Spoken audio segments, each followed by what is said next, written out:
The underground take. Firstly, let me state that I accept my role in this. I know that I am not blameless. More on that later, but I need advice. 6 years ago, my wife, then my girlfriend, and I moved to a new town because of my work. She got herself a new job. When she started there, she was befriended by a guy that I will call S. This guy had been with the company for years and had built a reputation of hitting on all the new girls who came within his sight. Unfortunately, we didn't find out about this for a couple of months, and she told me then that she was going to stop the friendship as she didn't want to be sucked into people thinking that she was his latest conquest. I stopped thinking about him, thought that he had vanished. I loved her. I'm going to call her C here for consistency's sake. Over the years my job became more and more stressful. I started having to take work home and consequently didn't show C the attention I should have. In September we were on holiday and I caught her responding to a text message. When I asked who it was, she told me that it was S. To say I was shocked was an understatement, but I didn't say anything to her beyond the normal things of why is he texting you? I thought you didn't like him. She didn't really give me an answer that satisfied me, but I had no evidence of anything wrong, so I left it. During the last 6 months she had also been befriended by a woman on Facebook, J, and their conversations had become quite personal and in-depth. C spent most evenings on her phone talking to J. In October C moved the conversation from Facebook to WhatsApp. In hindsight, the only reason I can see for doing this was C thought that I knew her password to Facebook and didn't want me to see what she was saying. I don't know it, but that is the conclusion I reached. The conversations continued, and as C was giving me snippets of what J was saying, I didn't think anything of it. You might say that I was blinkered and thought that everything was fine. During the last few months, she also started taking herself to bed early, leaving me in the living room to watch TV. As she was always asleep by the time I got to bed, I assumed that she was just tired. Again, hindsight is a wonderful thing. On the first weekend in November, we went to a wedding. We had a great time and I thought that everything was fine between us. However, while we were waiting for the taxi to take us home, I saw that she was texting us. I didn't see what she said, but it niggled me. We had had a great day and she was texting him again. On the Monday following the wedding, I gave her a new phone. Her old phone was really bad and I thought it was a nice thing to do. She went to bed early as normal that night and left her old phone on the coffee table. Just out of curiosity, I thought I would look at the WhatsApp messages between C and J to see if there was anything interesting in there. The first message, after moving the conversation out of Facebook, was C saying that she was having an affair. Suddenly, that nagging gut feeling solidified. I knew who it was. I knew it was true. So, what to do about it? While she was in the shower the next morning, I turned on the Find My Phone option on her phone. So now I knew where she was. The next morning, I installed some more invasive tracking software to her phone as well. On Wednesday I saw that she left work at lunchtime, but she didn't go where I expected, but to a pub around the corner from his house. I had looked up his address on the internet by this time, so I couldn't confront her. On the Friday she left for work early, very out of character for her, so I quickly checked the SMS log.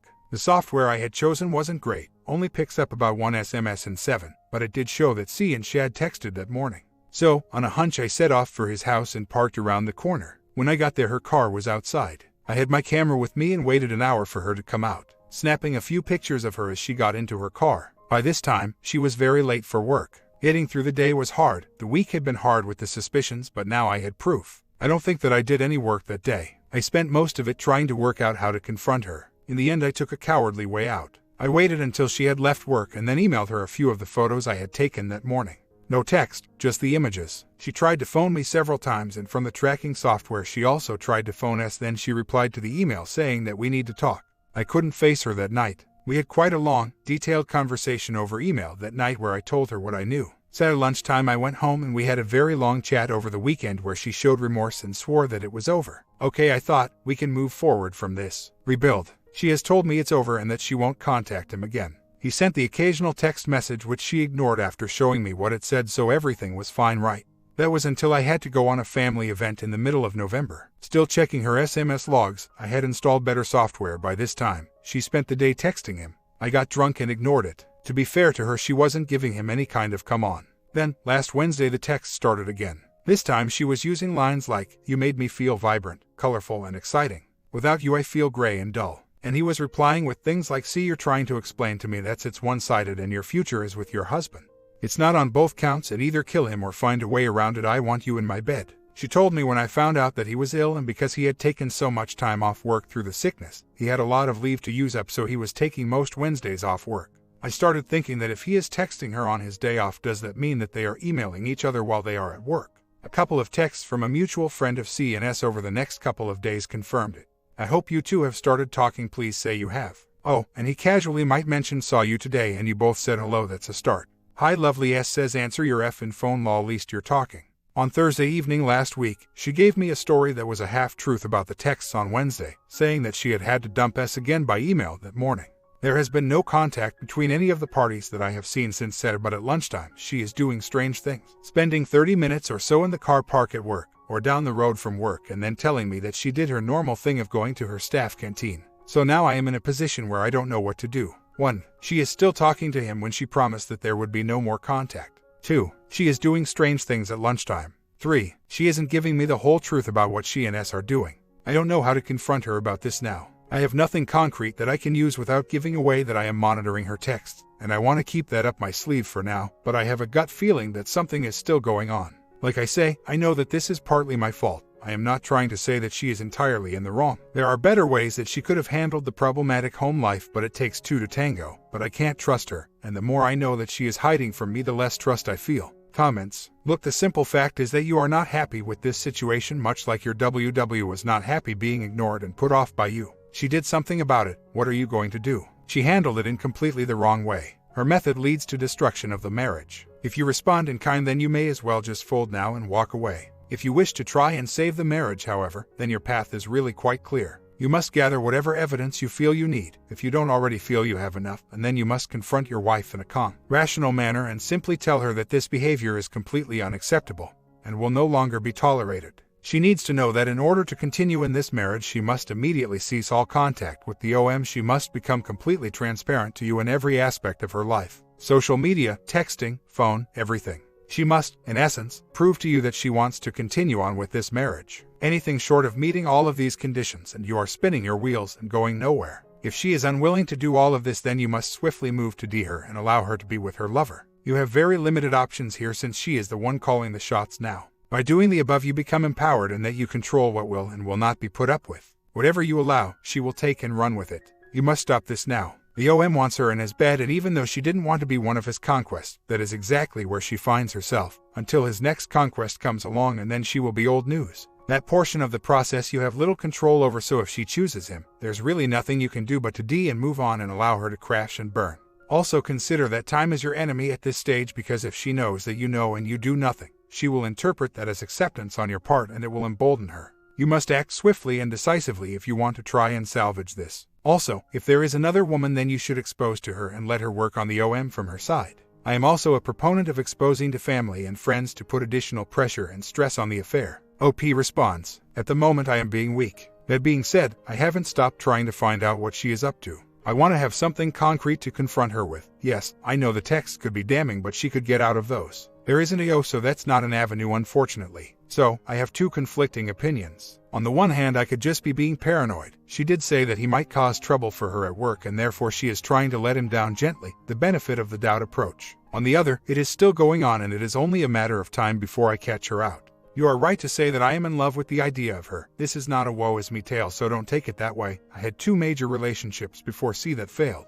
When I found C, she was a perfect fit for me. We liked the same things, had the same outlook on life, etc. So, letting go is hard. I am capable of being strong and independent. It's how I grew up and spent a fair chunk of my adult life. But when someone has made such a big impact in your life, then thinking about ending it doesn't come easily. That being said, the lack of trust is never going to help, and yes, time isn't on my side. The longer it goes on with my suspicions, the harder it will get. Divorce is an option, but I want to come at that from a standpoint of I know that it is still going on, rather than I lived with it for a month and can't go any further. VAR in the car won't work. More often than not, I take her to work. But I am looking into ways to turn ambient voice recording on her phone and see what that yields. If I had seen no contact with him for the last month, this would be easy. Well, easy is the wrong word, but we could move forward. But seeing that she is texting him, and therefore by extension emailing him, means that there is still something there, and if nothing is happening at the moment, then it is only a matter of time. I read an article yesterday that listed a couple of red flags for your partner as having an affair: clearing phone logs, being forgetful, and being cross, and she has hit all 3 of those in the last week. I am far from pushing this under the rug. I have done what I can to gather evidence, and am continuing to do so, but until I have something definite, then it is a waiting game. She doesn't know that I am tracking her phone. If she did, she wouldn't have sent the texts at all, so I have that in my favor. I am waiting to see what happens on Friday. She has the day of work, so if there is still something going on, I would expect him to text her then. Unless she brings her work phone or laptop home with her, which will be evidence in itself, as she never does that for a day off. But I am kind of hoping she does, so I can get into her emails. The other man, because he is paranoid, both from past affairs and because he has money problems. He has a CCTV camera looking at his door and he never answers it. While I was waiting a delivery, guy knocked on the door and it was ignored. I am a weak man, I have low self-esteem and have a skewed view of who my wife is. Yes, the affair is still going on, and I am avoiding by thinking that it isn't. And yes, I have become passive over the last few years, so she is walking over me. We have been together since summer 2010 and married since 2015. So, a lot less than 6 years. There are no children. I have one by a previous relationship, and she doesn't want any, which is interesting as he does and knows that she doesn't, yet he is still trying to get with her. I think there is a gulf between what he thinks he wants and what he actually wants. She has strayed once, she is going to do it again, if she isn't already. Next time things get too hard at home, she will be off into someone else's arms. She describes herself as selfish, wanting that first flush of romance feeling all the time, even when she knows that once that is gone, she has to deal with the mundane of life. Maybe she isn't the settling down type and will keep bouncing from one relationship to another until she grows up. When I say that I accept my role in this, I know that I am not at fault, that I am the injured party, but the feeling that if I had paid her more attention, she may not have strayed is a hard one to shake. She thought that the reason I was staying up late was because I was seeing someone else. That was how she justified the affair to herself, that if it was okay for me then it was okay for her. I have never been unfaithful to anyone. I know that she was sleeping with him. What I don't know is if she still is. One of the things she said to him last week was, "I still care about you deeply and I really would like to be friends with you." Proper friends, not kissing friends. We shared so much, but if that's too painful, that's fine. We don't need to keep in contact, and we can only be in contact at work anyway. Got me thinking about the burner phone now. I didn't think that she had had an opportunity to get one, but thinking about it, she went to a Starbucks for lunch last Friday, which is right next door to a big electronics store, so the chance was there. Outwardly, to me, she is remorseful. That's why I want to catch her in the act. Until I have that, I am just being paranoid. I have enabled ambient sound recording on her phone, which works well, so I can listen what happens next time she is doing something strange. Friday should give me something as well. What I don't want to do is walk away from something that she is working at. I have told her that she only gets one chance and she's had that. Now I need to prove to myself that something is going on, and the text conversations don't prove anything as they are quite one-sided. I know you all say I should leave her immediately, and if I catch her doing something she shouldn't, I will. There won't be any going back. But I have to know, not just suspect. If she is telling me the truth, that she is trying to let him down gently to keep her work life from being affected by this, she is quite senior in the company. And this coming out wouldn't be good for her career. And she is only telling me snippets to protect my feelings, then to leave now would make me the jerk when we have both said that we want to fix the problems. So, I need to get evidence, something that she can't cover up or sweep away. If that makes me weak, or a beta male, then so be it, but I want to make a life-changing decision with the evidence at hand. If something is going on, it won't be long before she slips up again. I know of at least one other affair, this one with the girlfriend of one of the company directors, and I believe there are others. I am amazed that he still has his job, to be honest. I have seen him. He was walking out of a shop as I walked in on Friday. I don't know if he recognized me, and he is nothing to look at. 50, lots of hair, thick beard, walks at a slouch and short. She is 5'11", so she must be a good couple of inches taller than him without heels, and she always said she hated small men. So, it's either the magic spell or some form of hypnosis. 1. Her phone can now be triggered to record ambient sounds. No need for a VAR. Wherever she is, I can listen and in real time. 2. I have read the 180 and I am starting to implement it. 3. I have sent emails to a few local solicitors overnight, waiting to see what will come back this morning. 4. She told me this morning that she will be bringing her work phone and laptop home tonight in case, her words, we get snow over the weekend and she can't make it into work on Monday. She never brings these items home unless she is going somewhere other than her office the next day. As she has a day off tomorrow, the only reason I can see for it is so that she can keep emailing him. If she does bring them home, I will get into her work phone and have a look at the emails. 5. Yes, one time finding her sleeping with someone else was enough. In fact, more than enough. But that pain has already been dealt with. It can't hurt me any more than it already has. So, I want to see her doing it again. Lunchtime today is a good place to start. I will reiterate, right now I only have a gut feeling, although I trust my gut a lot, and circumstantial evidence that she is partially justified. Yes, I know that she is lying to me, and I am pretty sure that it is not over. The fact that there has been no contact this week that I have seen just shows me that it has been taken more underground. I want something, anything that I can put my finger on. Yes, it will be painful. Yes, I am possibly stupid for waiting for it, but I have to do it for myself, to know that my gut is right. I feel stronger, but also angrier. I am a stupid, gullible, weak man. There, I said it, but I want to reconcile. It was the reason I didn't kick her to the curb in the first place. I need to know that she does too. A conversation this lunchtime with a couple of colleagues has also backed up what everyone else has said. I am never going to know that it is over. The only proof I will ever get is that it is still going on. So, I have to decide, do I take the no contact that I have seen for the last few days as a good sign? Do I keep monitoring her? The answers to those are no and yes respectively. I made my views clear when I confronted her. I want our marriage to work. She made the same noises. Maybe I am being paranoid. Maybe not. But I am not blind anymore. I have a lot of reading to do and people to speak to over the next few days. Apologies, 2 pints of Guinness at lunchtime makes me a little drunk.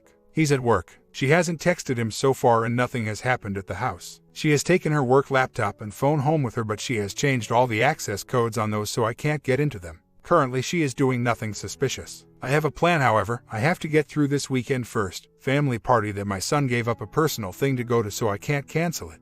However, on Sunday evening I am going to confront her. As you all have said, I already have what I need. I am just holding out for something concrete. But even without that, her behavior is not what I need it to be, and certainly not what a woman who is wanting to reconcile should be exhibiting. So, we had a long chat on Friday night, told her what I thought, without giving away that I was tracking her, told her how I felt, how it didn't seem right, etc. She told me again that he had had no contact with him except a couple of times at work when she was either angry, replying to his emails, or distracted, when they said hello to each other. I suggested that we ought to go to counseling and she agreed, to the point that she has booked the session and paid for it. For now, I am waiting. Next Tuesday I pick up my son for Christmas. He has been excited about having Christmas with us since June when we organized it, so I want to see what happens over the next fortnight. If they are in regular contact, and I have seen no evidence of this since the 6th of December, only some things that made me suspicious, then a week out of the office should throw something up. As I have said before, I could just be being suspicious about nothing. She could actually be telling the truth, or enough of the truth to be needed. She seems to show genuine remorse. This weekend she didn't touch her cell phone, and as I was with her for all of it, she certainly wasn't using any other cell phone. So, for now I shall wait and see. I have already been hurt and I have already accepted the possibility that it is still happening. Finding out won't hurt any more than I already am. She knows that I don't trust her, but there comes a point where I have to start trusting her, otherwise reconciliation is never going to happen.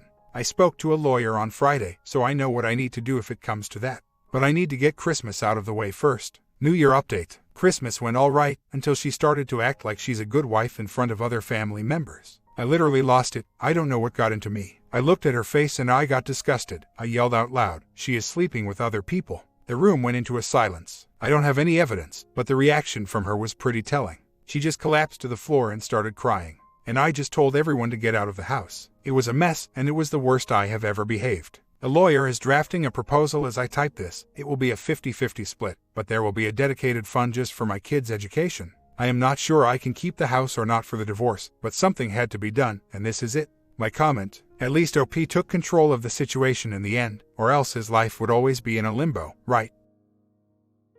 Story 2. 9 years ago, my wife cheated on me with my best friend of 24 years. He had just cut ties with me and had been acting odd in other ways, then was diagnosed as bipolar. Right after he cut ties with me, my wife tried to fix our friendship and was spending time with him. My wife and I were not doing really well at the time, but I didn't see anything that was horribly wrong. Probably my fault there. They ended up spending so much time together, I asked her to please cut back. She didn't. I begged her to stop seeing him. She scoffed at me and they ended up sleeping together, but she denied it for 9 months. Then I think she started to miss us, the family we had. She had told me that she wasn't seeing him at all or talking to him. Her phone rang one day and I grabbed it and answered it. It was him. I stormed out and left for the night. The next day I talked with her and she said she told him not to call her. He called me and wanted to meet with me. I met him and he said they had slept together several times over the 9 months. Everyone was trying to tell me this, but I just wouldn't believe she would do that. I went and confronted her. She admitted it but said she wanted us to stay together and that she never wanted to see him again. He called me later that night and asked me if my wife and I were going to stay together, and I told him we were going to try and to just butt out and stay away. That night, he stood in front of my house on my lawn and called, wanting to speak to her, and I told him no. I heard a loud pop and my son came running up and said a man had shot himself in front of the house. He killed himself in front of my kids. I have been through 5 years of therapy and marriage counseling for the both of us. I still seem to have such harsh downtimes where I can't help but dwell on it all. I stay in a horrible mood during these times and it affects me in my teaching job. I feel in my heart that I have forgiven her, but there are times when I still can't believe they did all that they did. She has said I'm sorry so many times. She said she isn't going to say it anymore, and honestly, I don't need to hear it anymore. I just don't know how to stop dwelling on it during these low times. Holidays are the worst, as that's when the worst of this happened. We still have good times, but I feel like I ended up as the default guy at times. I don't know how to cope with it anymore. I can honestly say that I do still love her. We go on fun weekends together and vacations, and there are times when the whole affair isn't even a blip on the radar. But sometimes something will cause me to reflect back on what had happened, and I feel so unbelievably betrayed and angry, and it takes me so long to get over it. She asks me what's the matter. After so much time now, I don't feel like I can talk to her about it because it just causes her to get depressed and upset with herself. I know she is so sorry for what happened. She says she knows she made huge mistakes and regrets them every day. Unfortunately, I think all of this has caused her to start drinking more and more, so that it is starting to become an issue as well. Whenever she gets depressed over this, she drinks more. I don't know if going back to therapy is the right thing to do or not. Marriage or just myself. I thought that just before the affair came to light and before she started spending time with him that things were pretty good between us, but of course now I know I was wrong. I was spending too much time with my own interests, friends, and ignored her pleas to spend more time at home. I know for sure that they were not together before he ended our friendship, because up until then, I was spending quite a bit of time with him doing best friend type things, like helping out with each other's home repairs, watching ball games, etc. While I know there is no excuse for what she did, if I had been more attentive to her and not so selfish with what I wanted, she probably wouldn't have strayed. I've seen quite a few in here who have said I should leave her, that I won't ever be at peace with her. We've been married for 28 years now. It's so hard to imagine not being with her. Feels like a damned if I do, damned if I don't situation. My comment: I just wanted to show the other side of cheating. If you stay with your partner who cheated, this is the madness you have to tolerate with for the rest of your life. What do you guys think about these two stories? Comment down and protect yourself in your relationships.